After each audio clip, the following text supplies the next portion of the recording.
Olá, bom dia. A paz do Senhor a todos. Tudo bem? É... Hoje eu quero mais uma vez partilhar mais uma palavra com vocês. O texto se encontra no segundo livro dos Reis, capítulo de número 8, o versículo de número 11. O texto diz o seguinte: E afirmou a sua vista, e fitou os olhos nele, até ele se envergonhar. E o homem de Deus chorou. Esse texto vem falando a respeito do profeta Eliseu. Ele vai até Damasco para fazer uma visita. E ali o rei da Síria, Ben-Hadad, fica sabendo que Eliseu havia de estar naquele lugar. Envia o seu moço chamado Azael. E Azael se prontifica a levar os presentes que o rei da Síria havia de dar ao profeta. Interessante que naquele tempo não precisava ser israelita para reconhecer os profetas e honrar os profetas. Até mesmo os inimigos de Israel sabiam reconhecer os profetas de Deus, né?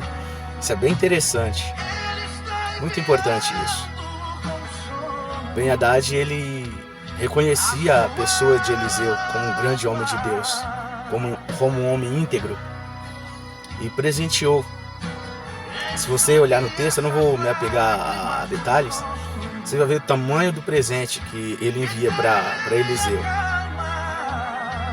Mas eu quero me apegar ao fato principal, talvez, do texto, que é depois que Azael chega com os presentes para entregar a Eliseu, e ali depois de um diálogo ali, antes de se despedir, antes de Azael retornar para o seu senhor para levar a resposta do profeta, o texto diz, que foi o que eu li aqui agora, que o profeta Eliseu fita os olhos nos olhos do moço do moço de Ben-Hadad, o moço por nome de Azael. E quando ele olha e não tira mais o olhar, olha fixo e permanece, até o rapaz se envergonhar, se constranger.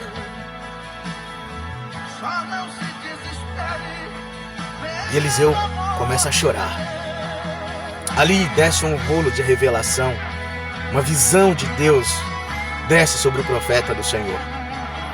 E o profeta vê o futuro de Israel, vê o futuro de Azael. Mas Deus já tinha falado de Azael já por intermédio do profeta Elias. Mas Deus confirma agora no ministério de Eliseu com muito mais profundidade.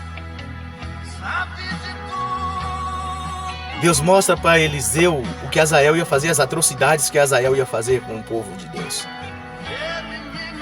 A ponto dele dizer: olha, eu vejo você incendiando as mansões, as casas, as fortalezas. Eu vejo você matando os jovens à espada. Eu vejo você despedaçando as crianças. E pior que tudo isso, atravessando as grávidas, matando as crianças no ventre da própria mãe, agindo com fúria, com muita violência. E o homem de Deus não suporta essa cena. O homem de Deus não suporta ver esse grande mal que ia chegar até Israel. Isso aqui demonstra que Deus mostra coisas terríveis que ainda está para acontecer ainda. Ele mostra os seus servos. Observa isso aí, que Eliseu chora. Eliseu não suporta ver aquilo que estava preparado para o povo de Israel. E o moço ainda diz: não, eu sou apenas um cão, quem sou eu? Eliseu fala: Deus mostrou, e Deus não falha. Quando eu falo dessas lágrimas de Eliseu chorando, não tem como eu não lembrar de um texto que está lá em Lucas, capítulo de número 22, acho que a partir do verso 60, que Pedro havia também negado a Jesus. E com o olhar de Jesus para Pedro, desmonta Pedro por completo. Passa um filme na cabeça de Pedro e Pedro pode ter uma noção das palavras que ele disse para Jesus e viu que naquele momento ele não tinha cumprido. Talvez em algum momento da minha e da tua vida passa pela nossa cabeça algo do tipo: fizemos uma promessa, falamos que algo nós ia fazer, prometemos fidelidade a Deus e em algum momento nós não cumprimos. Quando nos damos conta, pecamos, erramos, a consciência começa a ficar pesada. Não é isso? Não acontece isso? Nunca aconteceu com você? Comigo não pode ser diferente. Vou dizer para você, já aconteceu muitas vezes. Eu não querer fazer uma coisa, ou então eu prometer a Deus algo, e quando eu me dar conta de ter feito o contrário, e a tristeza bater no coração, a consciência dizendo: você errou. Assim aconteceu com Pedro. Só que diferentemente de qualquer um outro, talvez eu possa usar aqui o Judas como referência, diferente de Judas, Pedro foi chorar amargamente. Pedro viu que não havia cumprido com a promessa que havia feito para o Senhor Jesus. Mas Jesus é fiel e cumpriu com Pedro a promessa. Aleluia. Nós podemos até falhar, mas nosso Deus não falha. Porque nós somos infiéis, mas o nosso Deus, ele permanece fiel.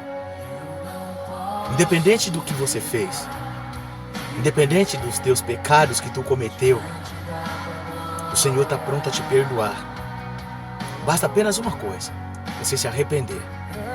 Chorar amargamente, arrependido aos pés do Senhor, como Pedro fez. E o Senhor, ele vai te perdoar. Se Israel tivesse chorado amargamente, como os moradores de Nínive choraram, se humilharam, jejuaram, talvez o Senhor teria se arrependido também do mal que previa contra Israel. O profeta chorou diante do moço, do rei. Quem tinha que fazer isso é Israel, era chorar aos pés do Senhor. Não chorou, não se arrependeu, pelo contrário, manteve a sua posição de dureza. E Deus levantou Azael para corrigir o povo de Deus. Antes que algum mal venha, antes que alguma consequência venha sobre a tua vida, te arrependa. Te arrependa nos pés do Senhor. Volte teu coração para Deus. Ele está pronto para te perdoar, porque o nosso Deus é misericórdia, o nosso Deus é amor, o nosso Deus é compaixão, Ele é longânimo. Que essa palavra possa entrar no teu coração e que você reveja muitos dos teus conceitos e ponha a tua casa em ordem perante o Senhor, para que a misericórdia dele opere sobre a tua vida, sobre a tua casa, sobre a tua família. Fico por aqui. Deus te abençoe, Deus te ilumine, em nome do Senhor Jesus Cristo.